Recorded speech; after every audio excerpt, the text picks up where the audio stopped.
yung pag-request ng SALN, anong taon po yan? Simula po ba yan sa pag-upo bilang halal na opisyal or during ng term niya as Vice President lang? Ano ang pwedeng ibigay ng Ombudsman?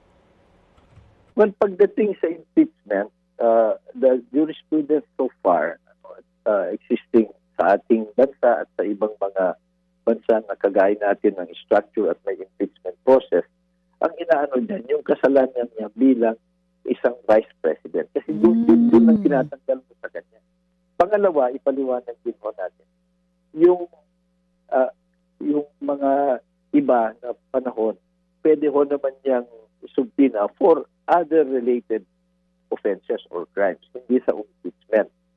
Pero pinapaalala din natin na huwag masyadong umasa kasi din mismo ho sa rules ng ombudsman at saka din sa SALN rules, ang 10 years lang yung yung hinahawakan ng ombudsman o yung may ibang custodians. Kasi hindi lang naman ombudsman ang may custody.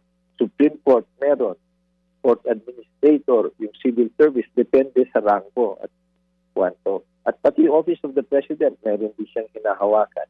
Ang rule dyan, 10 years lang. So, beyond 10 years, they are not required to keep the records already unless merong pending case. Yun ho yung nasa detalye ng batas at saka rules tungkol sa SALN. Ayun, kaso ang nire-request nila ay from 2007 to 2025. So ang sigurado lang pala mula 2015. Yung pag-upo niya as Vice Pag-upo niya, President. Vicky, at saka 10 years lang kasi yung hawak ng ombudsman. Ganon ano, attorney? Oh, well, yun ang required. Pero hindi natin alam kung hindi naman nila sinulog, hindi naman nila nilispos. So kung meron sila, edi sabihin nila. Ngayon, kung wala sila, sabihin nila, wala na ko sa amin yan kasi 10 years lang kami required to keep it. So yun ang isasagot nila. But with respect to the impeachment, my thinking on the matter is that it should be related to his tenure and his as the Vice President. Kasi doon sa ini-impeach, hindi naman siya ini-impeach as a mayor. Doon sa mayor, siguro anti-graft yan. Oo. Pero hindi impeachment. So, paano to? Yung kung halimbawa, kailangan nila ng SALN from 2007 dahil lang sinasabi nga po ng ilang kongresista, may mga discrepancies yung SALN ni VP Sara from 2007 to 2024. So, walang assurance pala na maibibigay sa kanila yung buong kopya na yun. Kasi mag-start lang ng VP. Kailan ba naging VP si VP Sara? 2022. Ay, tama ba? Nalilit. 4 years ago lang. Oo, 22. So, depends. Hindi natin alam, no?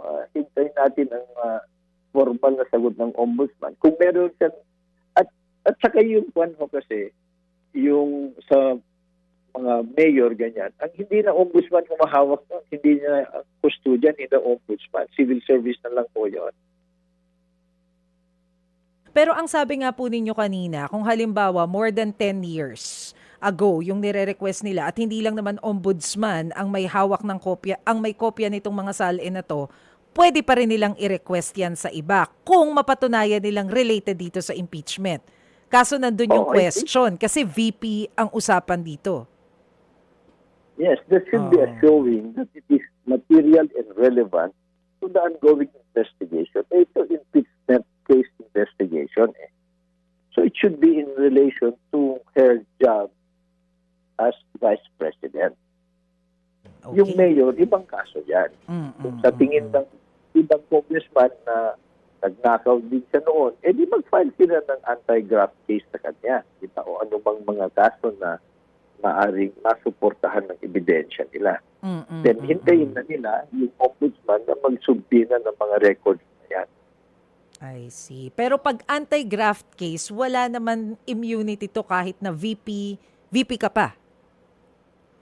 Wala ko naman. Ang Vice President, malinaw naman, walang immunity from suit while she is the Vice President. Ang Presidente lang po ang may immunity from suit while he is serving as President. Mga kapatid, para sa iba pang mga balita at impormasyon, sundan niyo po kami sa X, Instagram, Facebook at syempre sa TikTok, True Network PH. Mag-subscribe din po kayo sa aming YouTube channel, True Network. May website din po tayo, truenetwork.ph At pwede nyo rin po kaming mapanood sa Channel 19 ng aming True FM TV. Lagi pa rin makinig sa radyo dito po sa 105.9 True FM dahil dito, laging true sa'yo, kapatid.